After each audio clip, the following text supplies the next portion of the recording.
Pourquoi est-ce que perdre une personne qu'on aime provoque une douleur physique si réelle dans la poitrine?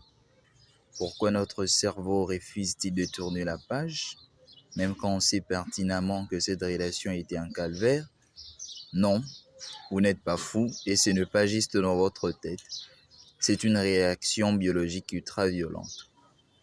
Bienvenue sur cette chaîne, je m'appelle Christos et aujourd'hui, nous allons analyser ce qu'une rupture fait réellement à votre système nerveux à travers le prisme de la médecine et des neurosciences. Si vous traversez cette épreuve en ces moments, ou si vous voulez comprendre le mécanisme caché de relations humaines pour ne plus jamais vous faire manipuler, abonnez-vous maintenant et activez la cloche. Chaque semaine, on décode la science pour vous redonner le contrôle de votre vie.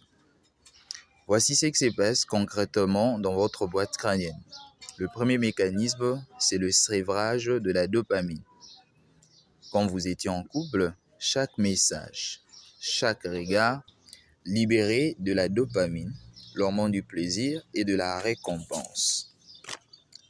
Du jour au lendemain, la relation s'arrête. Votre cerveau subit un sévrage brutal, exactement identique à celui d'une drogue dure. Le manque que vous ressentez est une crise de sévrage neurologique. Un second mécanisme s'enclenche. Il s'agit de la tempête de cortisol. Le rejet amoureux active le même zone cérébrale que la douleur physique. Pour y répondre, votre corps sécrète massivement du cortisol, l'hormone du stress. C'est ce cortisol en excès qui bloque votre estomac, coupe votre sommeil et serre votre cage thoracique. Mais la médecine nous apprend aussi une chose extraordinaire, la neuroplasticité. Votre cerveau a une capacité unique à recréer de nouvelles connexions, à cicatriser et à guérir. Ce calvaire n'est pas une fatalité, c'est un processus biologique transitoire.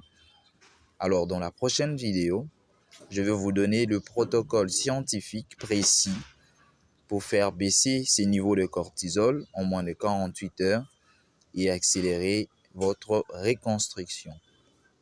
Prenez soin de votre esprit, c'était Christos. À très vite, on se retrouve la semaine prochaine.